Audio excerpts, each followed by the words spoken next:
What if I told you the church didn't just misunderstand a woman 2,000 years ago? They declared war on her memory. And the version of her you were handed in Sunday school was built specifically so you would never ask the question we're about to ask tonight. Her name was Mary Magdalene, and almost everything you think you know about her is the rubble left behind after that war. You were told she was a sinner who got lucky, a woman saved by a man, a footnote in someone else's story. But strip away the centuries of editing, and a very different figure stands underneath. Not a woman who needed saving, but one who may have understood salvation better than any man who ever wore a robe and called himself an apostle. So tonight, we're not telling you the safe version. We're going looking for the one they tried to bury. Before we go further, if buried history is the reason you're here, this channel exists for exactly this. Hit subscribe now, because what we're about to uncover about Magdalene only gets stranger from here, and you won't want to miss where this goes. Here's the detail the official story can never quite explain away. In every single gospel that made it into the Bible, across 4 different authors writing in different decades, one fact never changes. Mary Magdalene was the first person to see Jesus alive after the crucifixion. Not Peter, not John, not one of the 12 men whose names became the foundation of an entire religion. Ask yourself why that detail survived at all. If she truly was a minor character, a reformed sinner who simply happened to be nearby, why does the most important moment in the entire Christian story belong to her, and her alone, in every single account? It's almost as if the truth was too well known to delete completely, so instead, they shrank everything around it. In 1896, in the dry sands of Egypt, something was pulled out of the ground that the early church thought had vanished forever. A fragmented papyrus known today as the Gospel of Mary. Not a gospel about her, a gospel from her. In it, the male disciples are paralyzed with grief and fear after Jesus is gone. They don't know what to do. And it isn't Peter who steadies them. It's Mary. She rises and describes a vision. The journey of a soul rising through layers of illusion, shedding fear, shedding ignorance, shedding control, until it remembers what it always was underneath. Then she says something that should have been impossible for a woman to say out loud in that century. Stop building rules. Stop creating laws in the name of truth, because the moment you do, you've traded the truth for a cage. A second text, the Gospel of Philip, goes even further, describing her as Jesus's closest companion, language that implied something far deeper than friendship, and something the other disciples clearly resented. One line even has Peter directly challenging her right to speak at all. Why would he speak to her privately and not openly to all of us? Are we supposed to listen to her? That is not the reaction you have to a footnote. That is the reaction you have to a rival. If a single sentence from a 2,000-year-old buried gospel just gave you chills, drop a comment below with the word "remember." I want to know how many of you felt that. It tells me exactly where to take this series next. Here's something almost nobody talks about. Magdalene has long been linked in older traditions to the number 13, tied to her name, and to the 13 lunar cycles that ancient cultures used to track the divine feminine long before calendars belonged to kings and priests. Somewhere along the way, that number was flipped. 13 stopped being sacred and started being cursed. Friday the 13th became the day people avoid signing contracts or leaving the house. Coincidence? Or is it easier to convince an entire civilization to fear a number than to explain why they feared the woman it was tied to? That's the pattern you'll find again and again once you start looking. Bury the symbol, and the story buries itself.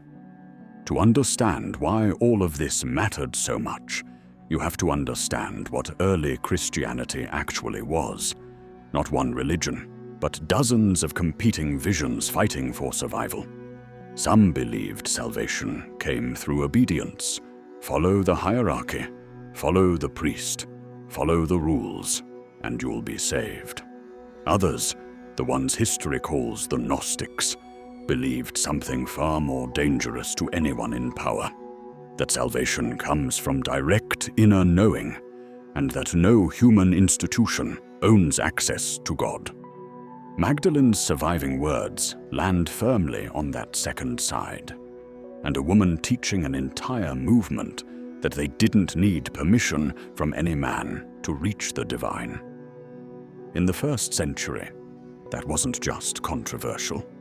That was a threat to the entire business model of organized religion. So they didn't just sideline her. They inverted her. The teacher became the sinner. The first witness became a cautionary tale. The 13th voice became an omen instead of an honor. You were taught that Jesus cast 7 demons out of Mary Magdalene, and that detail alone is usually enough to make people stop asking further questions. But look closer at what her own gospel describes, and demons starts to look a lot less like horror movie possession and a lot more like something painfully familiar. Fear, craving, self-doubt, arrogance, ignorance, control, desire that masquerades as love. These are the 7 things that convince you that you are smaller than you are. The layers the ego wraps around the soul until you forget the soul was ever there to begin with. In her account, the soul tries to rise past these forces, and they don't let go easily. They demand to know where it thinks it's going. They insist it belongs to them. And the response Magdalene gives the soul to speak back is almost shockingly simple. I was never yours to keep. I only forgot for a while that I was free. If even one of those 7 still has a grip on you tonight, you already know which one it is. That alone is worth sitting with. This is exactly the kind of inner work we go deeper into inside the free companion guide I put together, called Escaping the Illusion, a Gnostic guide to mastering reality. It's free. It's linked right below this video, and it picks up precisely where tonight's episode leaves off. If anything we've covered so far has resonated, go download it before you forget. Future you will thank present you. Here's where it gets even more radical. Several Gnostic traditions describe Magdalene and Jesus not simply as teacher and student, but as a sacred pairing. Masculine and feminine, structure and intuition, word and wisdom, standing as equals rather than ruler and follower. Some texts even hint at a symbolic rite known as the bridal chamber, representing the union of these 2 forces as the actual mechanism of spiritual awakening. To anyone uncomfortable with a powerful woman standing beside, rather than beneath, a spiritual leader, this was easy to twist into scandal.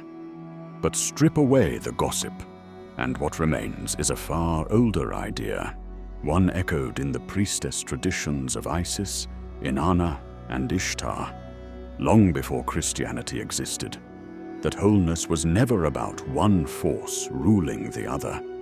It was about both forces finally remembering each other. Magdalene's red garments and her alabaster jar weren't random details either.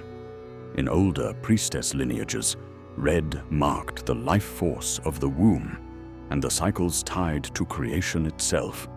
while the alabaster vessel symbolized initiation, a sealed container of transformation waiting to be opened. She wasn't dressed as a follower. She was dressed as someone who already belonged to a much older tradition of sacred knowledge. None of this matters if it stays locked in history. So here's the part that's actually about you. Magdalene's Gospel describes the forces of fear and control speaking to the rising soul as if it still belonged to them. And if you're honest with yourself for a moment, you've heard that same voice. It might sound like a memory telling you that you're not enough. It might sound like an old identity insisting you could never change. It might sound like the fear of what people will think if you stop playing the role they expect from you. Her answer to that voice was never aggression. It was quiet recognition. You don't fight the chains. You simply remember that you were never actually wearing them. She also left behind something practitioners still use today, almost word for word. See the divine with the eye of your heart, not with a mind that constantly doubts, and not with eyes that can be fooled by appearances. That's not poetry for poetry's sake. It's a direction. Most people try to think their way into peace. Magdalene's path was to feel your way into truth. So before you go to sleep tonight, sit with one honest question. Where in your life are you still arguing with chains that already let go of you a long time ago? Mary Magdalene was never a footnote. She was edited into one. The truth was never that she had nothing important to say. It's that what she said was dangerous to the people writing the official record. But buried things have a strange habit of resurfacing exactly when enough people start asking the right questions. Maybe that's why this found you tonight. If this stirred something in you, don't let it stay quiet. Tell me in the comments which part hit hardest. Magdalene as the rival nobody could erase, the union she represented, or the 7 inner demons we're all still carrying. Like this video so it reaches the next person who needs to hear it, and subscribe to the Gnostic Eye so you're here for what we uncover next. The silence around her has lasted long enough. Maybe it ends with you remembering her. And remembering, in the process, exactly what was true about yourself all along.